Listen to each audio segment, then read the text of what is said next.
Tuesday's budget seems almost certain to include new taxes, including a rise in the fuel excise. The opposition is already calling it Liberals' carbon tax. But there will be big savings too, including $2.5 billion the government saved by stopping the boats. Joining me is Immigration Minister Scott Morrison. Thank you for your time. Good morning, Andrew, and happy Mother's Day to all those mothers out there, particularly the mother of my wonderful kids, Jenny. Terrific. You've done my duty for me. I want to get into your to the immigration portfolio in a minute, but first, why are you thinking of breaking a tax promise when that's exactly what you were criticising the Gillard government for doing? Why throw away your reputation like that so early in the term? Well, the challenge here is big. The mess Labor has left behind is big, and the real question on this budget is this a responsible and fair response to the mess that Labor has left us. And that's really the test of this budget. Is it a responsible and fair response and a way to address the terrible mess left behind to us by Labor? We knew it was a big mess, and the options are there in front of us, and the Treasurer and the Prime Minister have been outlining those, but at the end of the day, that'll be confirmed one way or the other on Tuesday night. Look, I accept that the reason is to fix the budget, and your first big promise was to fix the budget. Accept that. But a lot of Conservatives and even your own, people on your own team are upset. Why do you consider yourself not bound by your promise not to raise taxes? Well, look, I'll leave others to go into the issues about what was said and when was said and these sorts of things, but the task is clear, the challenge, the way ahead. I mean, this is a government that can't duck away or try and avoid the consequences of the previous government's overspending. And so we just have to get on with the job of fixing this budget, and we always knew that would be tough, and there are some, I'm sure, difficult choices in this budget, and there'll be consequences right across the board. But no one else will do it for us. I mean, we didn't create this mess, but we do have the responsibility for fixing this mess. So the real test of this budget is this a responsible and fair way to deal with the mess that Labor has left us?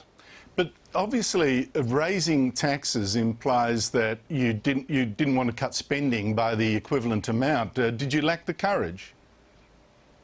Well, if you're going to have a fair burden across all, then the only way that you can address that at the upper ends of the income spectrum is by the measures that have been floated. Now, the details of those measures will be a matter for the Treasurer to announce on Tuesday night.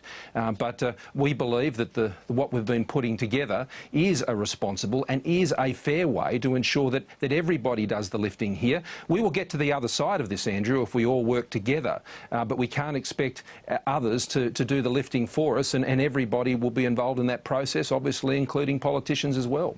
Well, I read that in the papers this morning that you're going to have your pay frozen. You look fairly happy despite that. Is this happening because you're overpaid, or are you trying to preempt the politics of envy? Well, look, the ultimate outcome of all this is yet to be known. I'm yet to get that letter in the mail, but nevertheless, at the same time, I think what it reflects, if that's the direction the Prime Minister is going down, and would something be very much supported, I think, by his colleagues, is that we all have to do our bit, and that's the nature of this budget. This is a budget for the nation. It's a budget for addressing the problems that we've inherited, and that's what we gave an undertaking to do, and that's what we're setting ourselves the task of now achieving. And I believe we will achieve it, but we'll only achieve it as a nation if we all do it together, and I think that's the real key message. We're calling on everyone, even those who've made many sacrifices in the past, but they believe in their nation like all of us, and I know there's a great well of support to come to the nation's aid, and that's really what we're asking for. Well, to your portfolio, is our refugee program putting Australians at unacceptable risk? Now, one example, parents in the Melbourne suburb say an Afghan refugee in the sex offenders register was allegedly loitering around their children and touching himself. He's already been convicted for assaulting a boy in Geelong. Speaking generally, should the law stop you from sending refugees back if they're a danger to us? Well, the law on refugees prevents refoulement, but it doesn't prevent you from taking action to ensure someone doesn't present a threat to the community. Now, the issue on this particular case is that the individual has received a permanent protection visa from the previous government, which sets the bar pretty high when it comes to the character test. Now, had they been, in general terms speaking, if someone had been involved in behaviour which was against the behaviour code that I introduced for asylum seekers on bridging visas, then that would ordinarily result in someone being taken back into detention, and we've taken a large number of people back into detention in those terms. But the character provisions in the Migration Act for people who haven't got a custodial sentence are, frankly, I think not strong enough, and that's something I'm turning my attention to. Well, this same man was also charged with offences against a 4-year-old girl in Geelong, but told police, "For us is not an issue." The magistrate said he'd have trouble convicting him, citing cultural differences. Four Corners tomorrow will have a program saying, in Pakistan, where sexes are segregated, 1 in 4 boys is sexually abused by men. Does our refugee intake protect us by properly considering cultural differences like that? Well, I don't see why the law should in any way give special exception to someone's cultural differences in those contexts. I mean, we have one set of cultural values across Australia when it comes to law enforcement, when it comes to respecting the rule of law. It's in the Citizenship Pledge, and I don't believe in any special exemptions for things of that nature. I mean, the law should apply equally to everybody. The challenge I have here as Migration Minister and using the current character provisions is on a criminal conviction test, it requires a custodial sentence. Now, that's something we actually tried to change when we were in opposition, and that's why I'm looking at some changes now that we're in government to those character provisions to strengthen them. This week you said you'd be combining all the customs and immigration border agencies into a new Australian border force whose head will rank alongside the heads of ASIO, the Defence Force, Federal Police.